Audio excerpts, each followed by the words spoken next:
Hi everyone, ಎಲ್ಲರೂ ಹೇಗಿದ್ದೀರಿ? Welcome back to my channel. ಯಾರೆಲ್ಲ ನನ್ನ ಚಾನಲ್ನ ನೋಡ್ತಾ ಇದ್ದೀರಾ ದಯವಿಟ್ಟು ಸಬ್ಸ್ಕ್ರೈಬ್ ಮಾಡ್ಕೊಳ್ಳಿ, ಸಪೋರ್ಟ್ ಮಾಡಿ. ಸ್ಕ್ರೀನ್ ಮುಂದೆ ಬರ್ತಾ ಇರಲಿಲ್ಲ, ಇನ್ನು ಮುಂದೆ ನಾನು ಸ್ಕ್ರೀನ್ ಮೇಲೆ ಬರಬೇಕು ಅಂತ ಅಂದ್ಕೊಂಡಿದ್ದೇನೆ. ನೀವೆಲ್ಲ ಸಪೋರ್ಟ್ ಮಾಡಿದರೆ ನಾನು ರೆಸಿಪಿ ಜೊತೆಗೇನೆ ಸ್ಕ್ರೀನ್ ಮೇಲೆ ಬರಬೇಕಂತ ಅಂದ್ಕೊಂಡಿದ್ದೇನೆ. ಈ ವಿಡಿಯೋ ಫಸ್ಟು ಏನಾದರೂ ತಪ್ಪಾದಲ್ಲಿ ದಯವಿಟ್ಟು ಕ್ಷಮೆ ಇರಲಿ. ಮಾತಾಡಬೇಕಾದ್ರೆ ರೆಸಿಪಿ ಜೊತೆಗೆ ನಾನು ನಿಮ್ಮ ಮುಂದೆ ಕಾಣಿಸ್ಕೋತಾ ಇರ್ತೀನಿ. ನಿಮಗೆ ಯಾವ ಥರ ರೆಸಿಪಿಗಳು ಬೇಕು ಅಂತ ಕಮೆಂಟ್ಸ್ ಮಾಡಿ, ನಾನು ಖಂಡಿತವಾಗ್ಲೂ ಮಾಡಿ ಹಾಕ್ತೀನಿ. ಸಿಂಪಲ್ ಆಗಿರೋ ಒಂದು ರೆಸಿಪಿ ಮಾಡಿದ್ದೇನೆ, ಅದು ಎಗ್ ಸೆಮಿ ಗ್ರೇವಿ ಅಂತ. ನೋಡ್ಕೊಂಬನ್ನಿ ಹೇಗಿರುತ್ತೆ ಅಂತ. ಅದು ಡೀಟೇಲ್ ಆಗಿ ನಾನು ತೋರಿಸಿಲ್ಲ, ಆದ್ರೂ ಗೊತ್ತಾಗುತ್ತೆ. ಯಾವುದೇ ರೀತಿಯಾದಂಥ ಸ್ಪೈಸಿ ಐಟಮ್ಗಳನ್ನ ಹಾಕಿಲ್ಲ, ಜಸ್ಟ್ ಮನೇಲಿ ಏನಿರುತ್ತೆ ಅದನ್ನೇ ಉಪಯೋಗಿಸ್ಕೊಂಡ್ಬಿಟ್ಟು ಸೂಪರ್ ಆಗಿರುವಂಥ ಒಂದು ಗ್ರೇವಿನ ರೆಡಿ ಮಾಡಿದ್ದೇನೆ.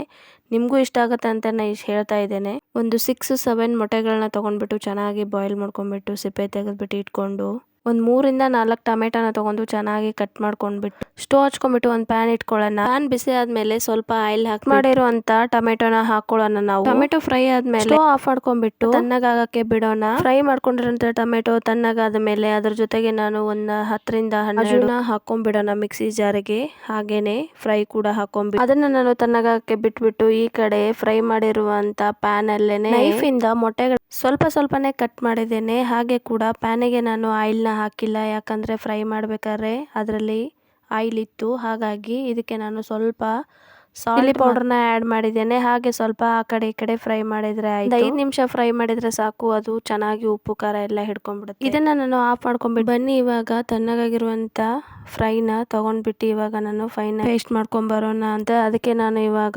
1-2-3 ಬೆಳ್ಳುಳ್ಳಿಗಳು ತಗೊಂಡಿದ್ದೆ, ಹಾಗೇನೆ ಹಾಕೊಳ್ತಾ ಇದ್ದೇನೆ. ನೆನೆಸಿಟ್ಟಿರುವಂತ ಕಾಜು ಕೂಡ ಹಾಕೊಂಡಿದ್ದೇನೆ. ಹಾಗೆ ಇದನ್ನ ಚೆನ್ನಾಗಿ ಪೇಸ್ಟ್ ಮಾಡ್ಕೋಬೇಕು, ನೈಸ್ ಆಗಿರ್ಬೇಕು. ಮಾಡ್ಕೊಂಡ್ಬಿಡೋಣ ಬನ್ನಿ. ನಾವು ಪೇಸ್ಟ್ ಮಾಡ್ಕೊಂಡಿರುವಂತದ್ದು ತುಂಬಾನೇ ನೈಸ್ ಆಗಿರ್ಬೇಕು, ಯಾಕಂದ್ರೆ ಅದು ತುಂಬಾನೇ ಟೇಸ್ಟಿ ಕೊಡುತ್ತೆ. ತರಿ ಆಗಿದ್ರೆ ಚೆನ್ನಾಗಿರಲ್ಲ.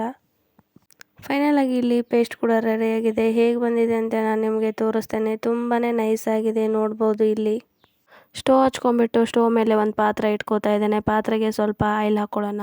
ಜೀರಿಗೆ ಕೂಡ ಹಾಕೊಂಡ್ಬಿಟ್ಟು ಹಾಗೆ ಟರ್ಮರಿಕ್ಕು ಚಿಲ್ಲಿ ಪೌಡರು ಆ್ಯಡ್ ಮಾಡ್ಕೊಳ್ಳೋಣ. ಹಾಗೇನೆ ರುಬ್ಬಿರುವಂಥ ಮಸಾಲೆನೂ ಕೂಡ ಆ್ಯಡ್ ಮಾಡ್ಕೊಂಡು ಸ್ಪೂನಿಂದ ತಿರ್ಗಾಡಿಸ್ಬಿಟ್ಟು ಹಾಗೆ ಜಾರಲ್ಲಿ ಮಿಕ್ಕಿರುವಂಥ ಪೇಸ್ಟ್ಗೆ ಸ್ವಲ್ಪ ನೀರು ಹಾಕ್ಬಿಟ್ಟು ಅದನ್ನ ಇದಕ್ಕೇನೆ ಆ್ಯಡ್ ಮಾಡಿದ್ರೆ ಆಯ್ತು. ಹಾಗೇನೆ ಸ್ವಲ್ಪ ಕಲ್ಲುಪ್ಪು ಹಾಕೋಣ. ಅದ್ರ ಜೊತೆಗೇನೆ ಕಟ್ ಮಾಡಿರುವಂಥ ಕೊತ್ತಂಬರಿ ಹಾಕೊಂಡ್ಬಿಟ್ಟು ಸ್ವಲ್ಪ ಇದು ಚೆನ್ನಾಗಿ ತಿರುಗಿಸ್ಬಿಟ್ಟು ಮುಚ್ಚಳವನ್ನ ಮುಚ್ಚಿಬಿಟ್ಟು ಇದಕ್ಕೆ ನಾವು 5 ನಿಮಿಷ ಬೇಯಿಸ್ಕೊಂಡ್ಬಿಡೋಣ. ನೋಡಿ ಇವಾಗ ಇದು ಬೆಂದಿದೆ, ನೋಡಿದ್ರೆ ಗೊತ್ತಾಗುತ್ತೆ ಬೇಯ್ತಾ ಇದೆ. ಇದು ಚೆನ್ನಾಗಿ ಬೆಂದಿದೆ ಅಂತಾನೆ ಅನ್ಕೋಬಹುದು.